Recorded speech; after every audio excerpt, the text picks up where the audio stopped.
Présidente.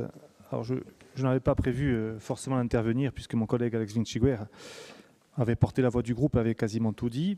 Mais force est de constater que dans un dossier qui, nous semble-t-il, est d'intérêt général, nous voilà une fois encore sur les chemins tortueux de la politique.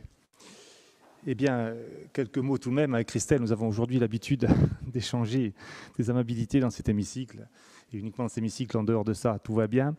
Simplement vous dire que ce que je regrette profondément, et vous auriez pu avoir beaucoup de réponses à vos questions d'aujourd'hui, c'est l'absence de votre groupe hier soir en commission conjointe. Puisque bon nombre de vos questionnements, eh bien, à ces questionnements, le président exécutif a apporté beaucoup de réponses hier soir.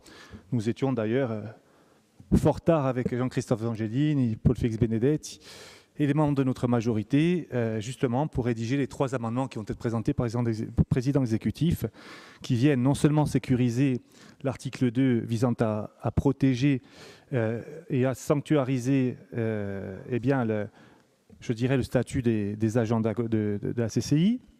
Nous avons aussi largement parlé de ce statut d'EPIC et hier au soir, nous étions pour le moins, je dirais, sur le chemin de la concorde pour pouvoir voter ce dossier tranquillement, sachant que, je l'ai dit, il est d'intérêt collectif. D'intérêt collectif parce que bien au-delà de la représentation aujourd'hui dans les tribunes, et je salue bon nombre d'amis qui sont là pour représenter la CCI, eh bien, il y a ces 1000 salariés qui vous tiennent autant à cœur que nous. Là-dessus, il n'y a pas de sujet. Ce n'est pas sur ce chemin-là que j'irai.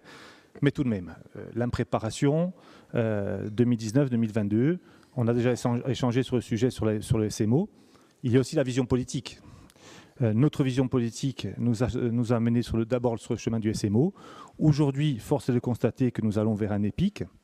Mais je vous rappelle aussi que si nous sommes dans l'urgence aujourd'hui, ça a été peut-être oublié dans vos propos, il y a eu entre-temps une motion de censure pour le gouvernement, un gouvernement qui est tombé, beaucoup de retard, des ministres qui sont arrivés les uns après les autres et qui nous ont contraints aujourd'hui à être effectivement dans cette situation, non pas d'urgence, mais contrainte. Pour autant, ce rapport en ce qui nous concerne et la lettre du ministre qui est adressée au président exécutif, mais aussi la réponse faite par le président exécutif, sont venus nous rassurer. Nous rassurer tout d'abord bien sur la continuité de l'action des élus consulaires. Et c'est là que je vais insister, c'est que dans votre prise de parole, évidemment, vous étiez en train d'indiquer que nous pourrions nous priver de la vie éclairée et du pragmatisme des consulaires.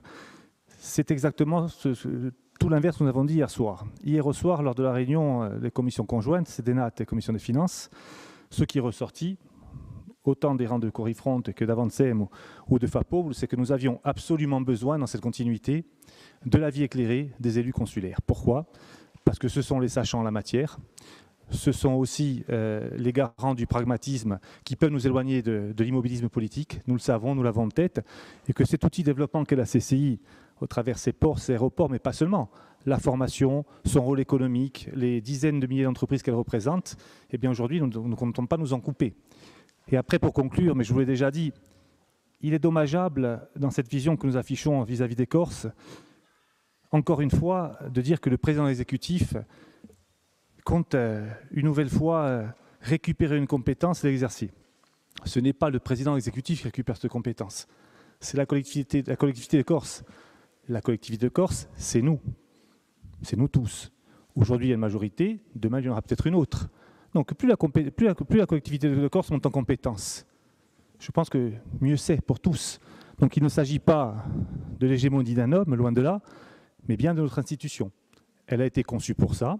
Alors on parle souvent des départements, puisqu'on va sur le champ politique, la disparition des départements, la collectivité unique, mais aujourd'hui, ramener ce sujet-là au simple fait que le président exécutif voudrait encore une fois s'accaparer tous les pouvoirs, je pense que c'est une erreur dramatique dans le moment.